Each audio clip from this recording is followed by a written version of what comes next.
wafdi dhakhaatiir ajaanib oo hogaaminayso Dr. Sadnaadan Ismaaciil ayaa soo gaaray magaalada Burco sidoo kalena soo gaarsiiyay qalab makiinada oo loogu talagalay in lagu suuxiyo naqaskana lagaga soo guro bukaan jiifka cisbitaalka iyo dadka galaya qalliinka. Dr. Sadnaadan ayaa tababar la xiriira makiinadahaasi ku siisay dhismaha qalliinka cisbitaalka Burco bahda caafimaadka ee magaalooyinka Burco, Ceerigaabo iyo Laascaanood oo hore tababar ugu soo qaatay dhakhtarka Adnaadan ee magaalada Hargeysa. Qalabkani ay soo gaarsiisay cisbitaalka guud ee magaalooyinka Burco, Ceerigaabo iyo Laascaanood waxaanay ku wareejisay agaasimayaasha cisbitaaladaasi. Munaasabad kooban oo loo sameeyay wareejinta qalabkan ayaa waxa ugu horeyntiiba ka hadlay Dr. Sadnaadan iyo dhakhaatiir ajaanib ah oo hogaaminayso waxaanay ka warantay qalabkan ay soo gaarsiiyeen gobolada bariga Soomaaliland.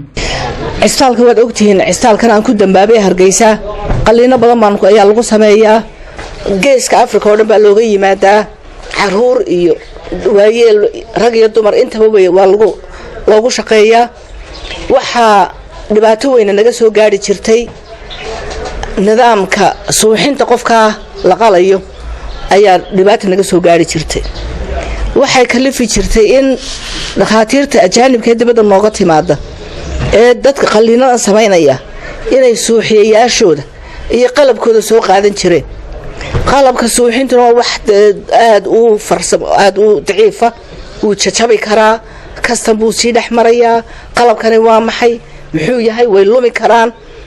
waxay markaa aanu ilaahayna la qabtay inaanu sameeyno tababar suuxiyayaashii markii la tababaray haddana qalabkii baa naga maqan. waxay noqotay markaa inaanu anagu aanu sacbada hoos dhigno ilaahay oo aanu adduunka barino. makiinadii ugu horeysay ee noo timid waxay ahayd xabad Glostaventa oo noocana 2011 ayaana xabadii ugu horeysay ee timid. dhowr kun oo dad ayaa wax loogu qabtay. waa makiinad adag, waa makiinad iska xijisa arday lagu tababaray iyo intaasoo hawlo lagu qabtay. waxaanu markaa aanu haddana ilaahay sacbada hoos dhignay inaanu cisbitaalada gobolada dalkayga Somaliland iyagana aanu intaa aanu helay intoodii loo helo.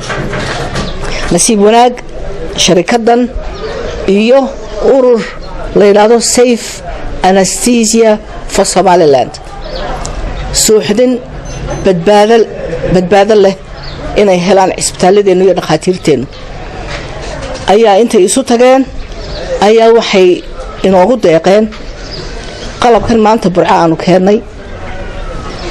cisbitaalka Boorame, cisbitaalka Gabiley, cisbitaalka Berbera oo shalay soo dhignay, cisbitaalka Sheekh oo shalay soo dhignay, cisbitaalka Burco oo maanta aanu ku wareejinay, cisbitaalka Ceerigaabo oo maamulihii agaasimay cisbitaalka iyo suuxiyihii loogu tababarayba ay joogaan halka ka sii qaadanayaan, iyo cisbitaalka Laascaanood oo isaguna halkan aanu u dhignay oo wasiirka caafimaadku berito intuu yimaado uu geyn doono Laascaanood iyadoo ay kaga horeeyaan suuxiyayaashii lagu tababaray ee aanu Hargeysa ku tababaray.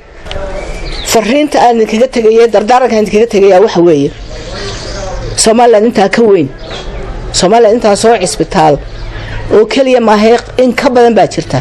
meelo badan oo qalliin lagu sameeyaa jira oo iyagaba dib ka mutaysta suuxdinta. waxaanu isku dayaynaa haddii ilaahay nala qabto inaanu cisbitaalada kalena aanu u helo. waxaa kaloo raacda qofkii bukay hadduu dhakhtarkii farsamada qalliinka yaqaanay joogo, suuxiyihiina uu joogo, qalabkii uu ku shaqayn lahaana uu meesha yaalo. qayb kaloo muhiim ah ka maqan kaaliyihii dhakhtarka caawinayay ee qalliinka kala qayb galayay ee qalabka u diyaarinayay ee theaterka ama goobta lagu qalayo u diyaarinayay ayaa isaguna kaalin weyn ka geysta badbaadada qofka la qalayo. waxaan ku tala jiraa hadii ilaahay nala qabto kuwa horna aanu tababaray laakiinse imika haddana aan ku tala jiraa inaanu team cusub meeshii aanu makiinadahan suuxinta geynayba inaanu u tababaro kaaliyayaal qolka qalliinka loo tababaray. diyaar u nahay in gobol walba laba laga keeno. labadaas soo dirtaan dardaaran baan haddana ka gelaya ha iigu soo dirina hebel baa dhalay qofkaas ha iigu soo dirina hebel bay xidid yihiin ha iigu soo dirina qofkaas waa caynka iyo halkaasaa geelihiisu meel heblaayuu daaqaa iigu soo dir qofka ka kanaan iyo kalsooni aad qofnimadeeda aad ku qabtaan haddaad ii soo dirtaan oy kursigii kaa buuxiyaan oo anna ay ka soo bixi waayeen tababarkayga waan soo eryayaa way kaa lumaya jirkooda laba sannadood wixii spare parts ay u baahdaan iyo wixii qalabay u baahdaan ee ka xumaada waa laydiin keenaya waad la soo xidhiidhaysaan kormeerayaashiinaad la soo xidhiidhaysaan waa laydiin keenaya waa laydiin bedelaya waa laydiin hagaajinaya marka naga guddooma.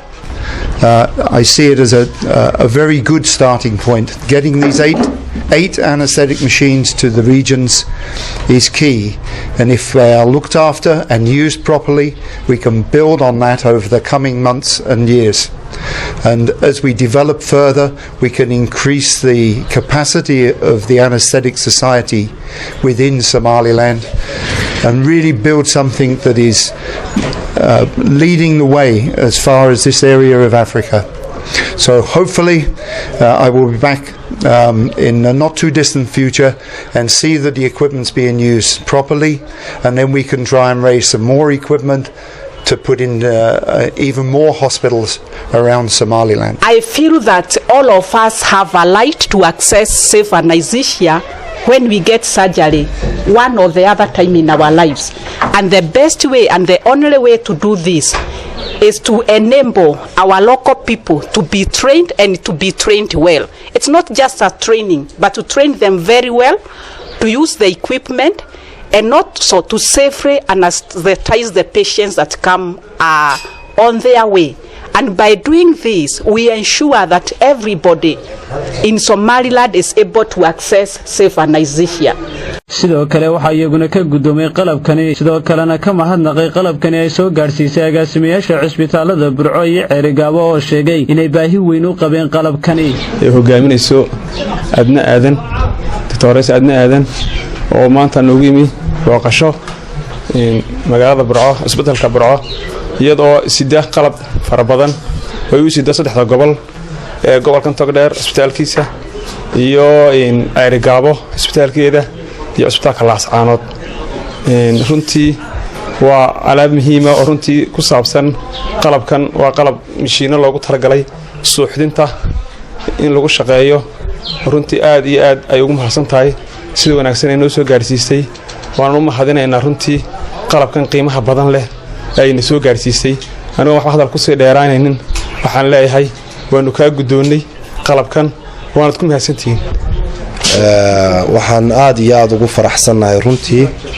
Adna Aadan iyo waftiga ay hogaaminayso noo yimi maanta cisbitaalka Burco nagula sugan runtii noo sida qalabka anesthesiyada ama suuxdinta iyo waftiga la socda ee dalalka ka fog nooga yimiba aad iyo aad baan ugu faraxsanahay sidoo kale waxaan aad ugu faraxsanahay runtii anigu waxaan agaasimaha cisbitaalka Ceerigaabo waxaan ahay midhihii ay Adna soo saartay ardaydii jaamacadda Adna ka baxday baan ahay alaabtana waan ka gudoonay insha Allah waanan ilaalinaynaa waxaan kale ku faraxsanahay runtii teamkii ku shaqeyn lahaa in Adna noo soo tababartay oo iyana ay goobta ku sugan yihiin insha Allah anaga hal inan baa hadda noogu jira Saciid oo ah waxaan ku horay runtii sooxiyihii OT-ga insha Allah waxaan jecelnahay sida Adnina noo ballan qaaday inay qayb kalena noogu kordhin doonto oo team sooxdinta noogu tababari doonto gobolada oo dhan. Thank you for training our staff because the people are over there. Thank you for training Robert, Mary, Andrea, Jose, and the rest of you. Team and the Somaliland team from Adna Hospital, and to Adna as well. We thank you very much. We thank you from the bottom of our heart. We will try our best to keep this machine safe. At the same time, we will try to use them as good as possible as we can. So thank you. I don't have to add much. I'll sum it up. Thank you from the bottom of our heart. Cisbitaalka Burco oo baahi weyn u qabay Khadar Cabdirasaaq Saleebaan Khadar Hanad